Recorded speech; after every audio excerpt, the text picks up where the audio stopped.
Lovely Tanker, aka your mama on a mission, and we are starting with chapter 9 today. The title of this chapter is Goal Driven. Let me make sure. Chapter 7 was Passion. All right, chapter 8 was Stop Planning. All right, so now we're at chapter 9 of Goal Driven. The quote for that is no man achieves great success who is unwilling to make personal sacrifice. When Greg, and so look, I was like doing a party and all the things, so I have residuals from that. So if I'm kind of using my hands and you see paint on my hands, it's because, and I've even washed my hands, but this is just like an occupational hazard. I'm an art studio owner and I do events. It's my passion to create with adults and children. And so you'll see me in my hoodies, so I might have paint on it, you'll see paint on my hands, all the things, but that's just part of my season in life. So the chapter 9 is goal driven. When Greg returned home, he went straight to work, not to his regular place of employment, but to work on himself. He realized that what Don Green had shared with him was true. Napoleon Hill said, "There is far more gold harvested in the minds of great people than can ever be unearthed from the soil." Greg had now become a prospector in his own right, and he wanted more gold. He knew that his own financial well being might be placed in jeopardy, but his decision was made. He would take action by continuing to interview business leaders and uncover more shining nuggets of wisdom. He would need to seek the associations of the Napoleon Hill Foundation to help him in gaining access to these notable personalities. Hey, wait a minute, Greg said to himself. His memory went back to the first note Buckland had written him, which asked him what he would do with the things he learned. And he wrote, "Many receive good advice, yet few profit from it. Will you?" Instantly he understood that he had been set up from the beginning on this new path toward success. In the time that had gone by since he picked up the wrong jacket, Greg's life had been almost completely transformed. With this new aha moment, there appeared to be a more fulfilling destiny awaiting him. He wasn't going to stop 3 feet from gold. Instead, he was transferring his drilling operation to uncover a new vein of gold for himself. For himself, was that good enough? What about other people in his life? Family, friends, the women he loved, those in need. He realized he must lead by example and apply what he had learned. One of the subtle messages that was seeping through was that successful people were rarely selfish people. Could this be a rule? He made another decision, recognizing that his attention and passion were evolving away from his marketing company and that he wanted to focus on his new vision. He decided to offer the business to his employees. When he spoke to them that day, they jumped at the chance for shared ownership, but were also quite surprised by the new Greg. In turning the business over to his employees, he was actually mentoring them and helping them more move towards their own passion and goals. He had started giving back, just as he had promised John Buckland and Don Green he would do. Pass it on. Within a week, the papers were signed and the transfer of the business complete.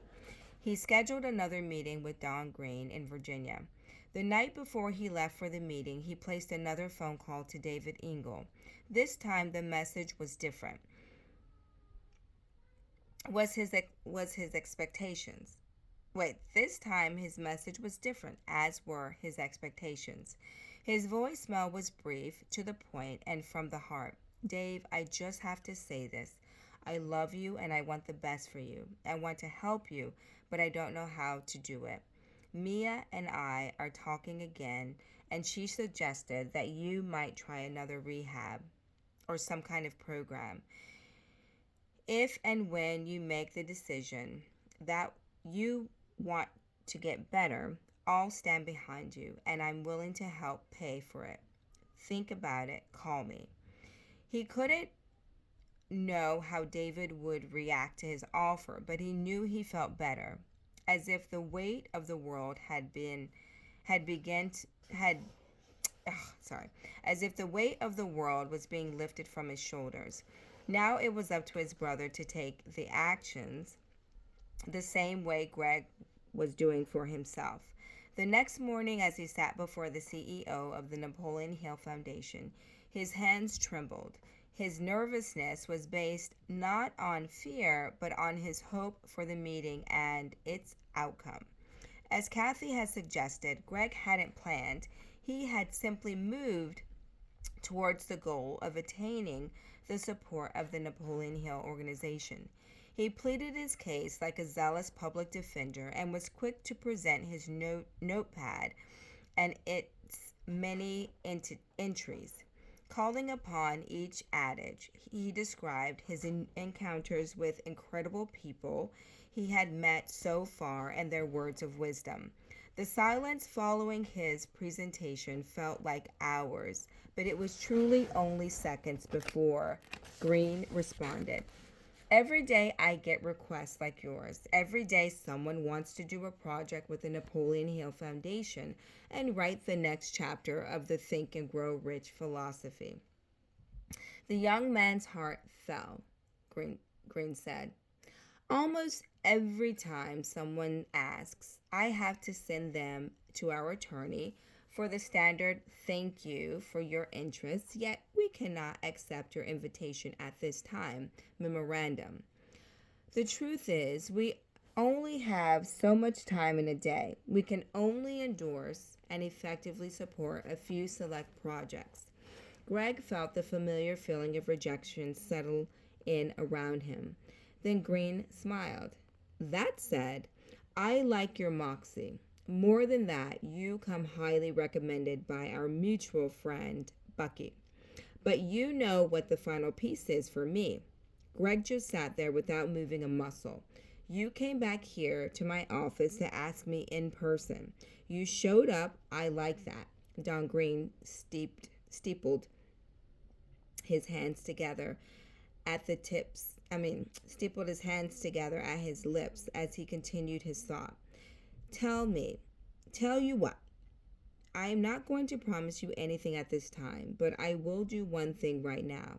Greg held his breath.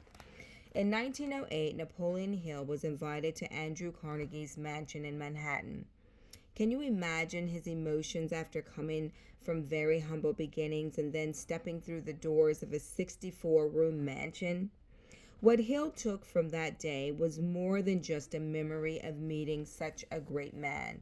He also left with a hand-signed recommendation letter from Mr. Carnegie himself that would open many doors for him, doors that Hill could never have gotten through on his own. Considering what you want to do, I will write you a similar letter from the foundation. It will let people know that we support your vision, and I'm sure it will open doors for you too. What you do with the letter and those opportunities will be up to you. As Greg thought about it, he realized he was walking in the footsteps of the great man, Napoleon Hill, exactly 100 years later. What an incredible opportunity and responsibility. Then we'll see what you come back with. Even though I can't guarantee you anything right now, I hope you understand that I do have confidence in you. The eager student promised, Don, you won't be sorry. Green smiled at the young man's enthusiasm. Keep in touch. I would like to hear about your progress in this journey. As the two shook hands on this agreement, Green had an inspiration of his own. He called out to his assistant, Anidia, can you come here for a second?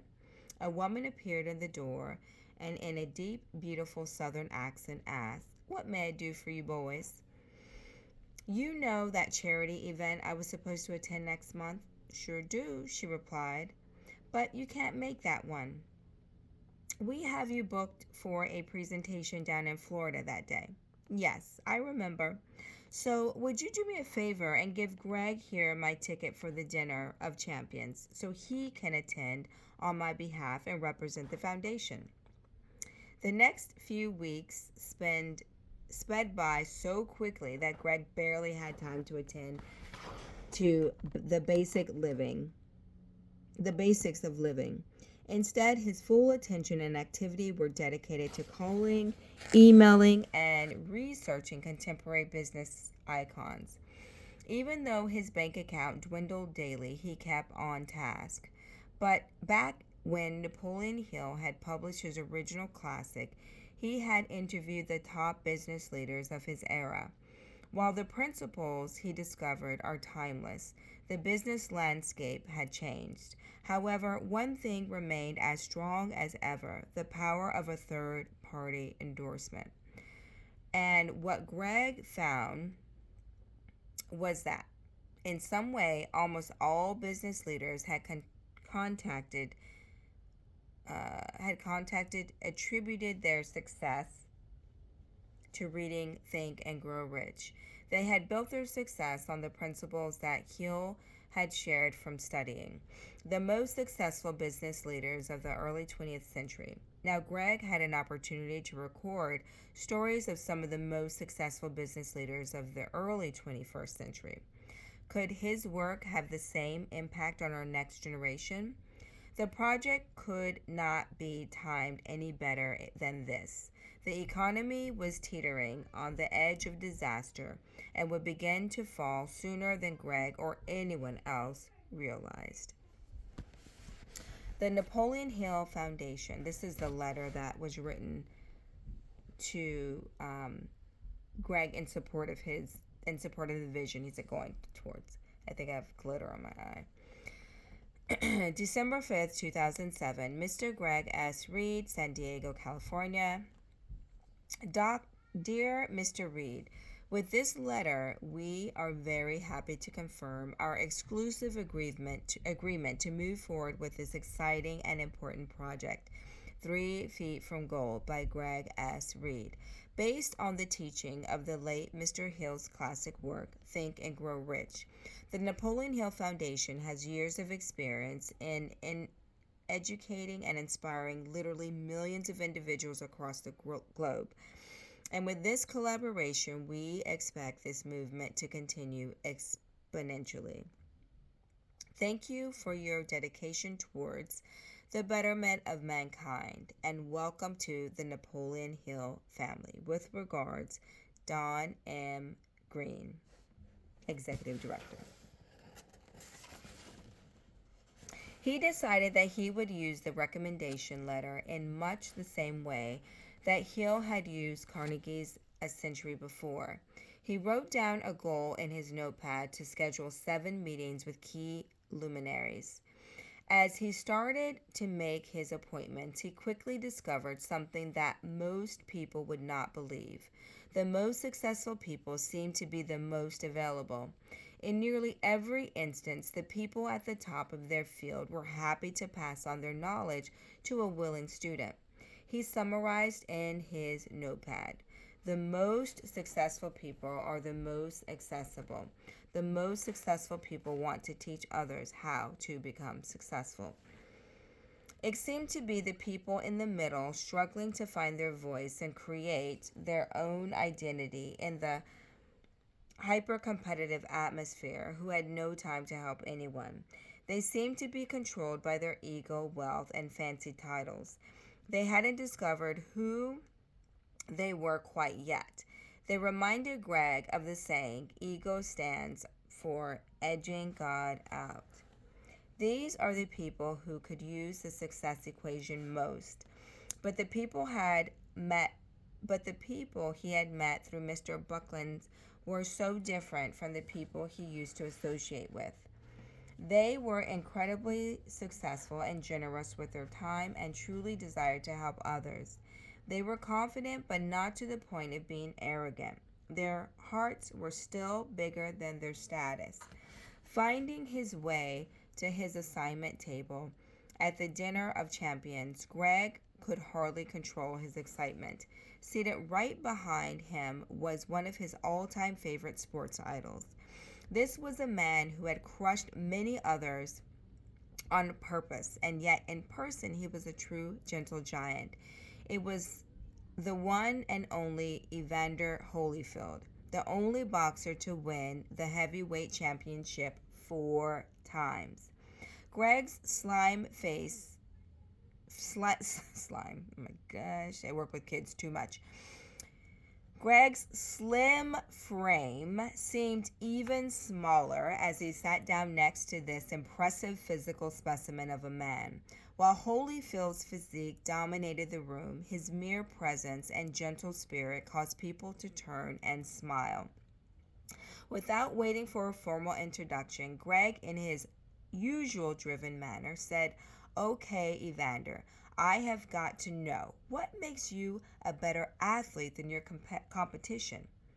Holyfield could have dismissed this inquisitive stranger, but instead offered an immediate reply: "A higher standard than anyone else."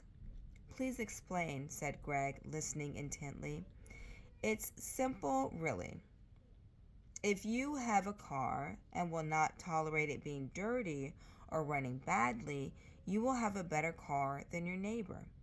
If you see a home where the wife will not accept her husband coming home drunk or the kids being a mess, she will have a better family dynamic, right?" Greg pulled out his notepad and pen, ready to write. "The same applies to sports. I always worked out early, stayed late, and never lost sight of my dream. So much that we would even come up with new ways to exercise that no one else had thought of. We did this because we had a higher standard than anyone else in the ring. A standard of excellence, we called it. And that standard is what I believe allowed me to win a medal at the Olympics along with all the championship belts."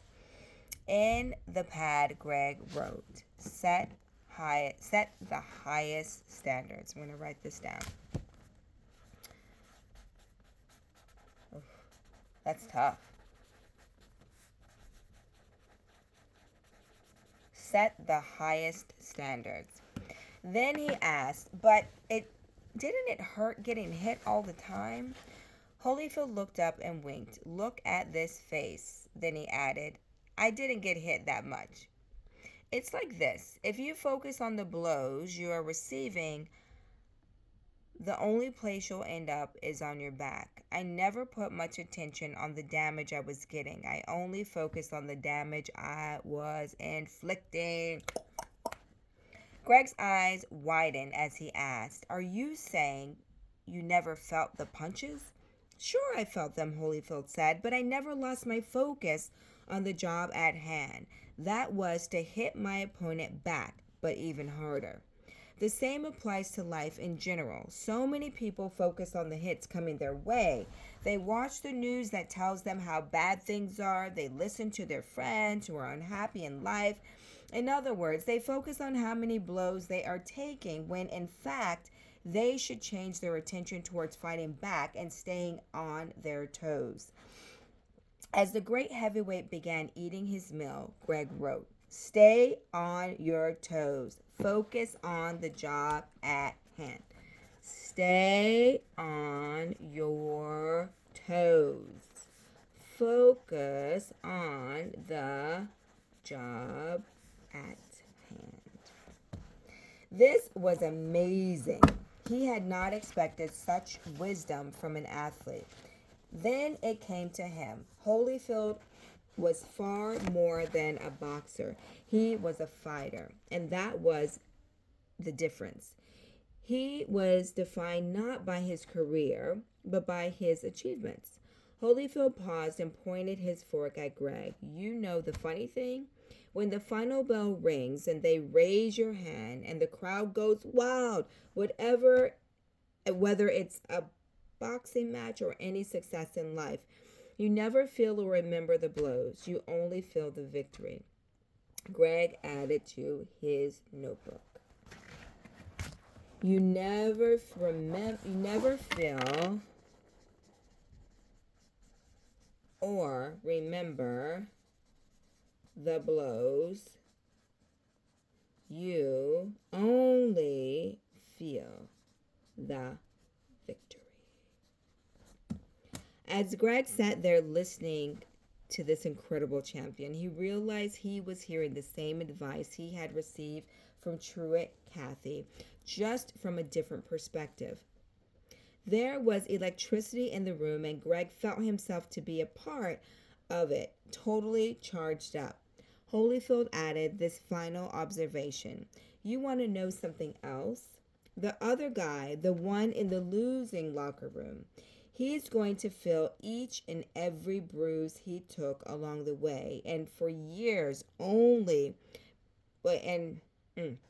he's going to feel each and every bruise he took along the way, and for years only be able to tell stories of how he almost made it.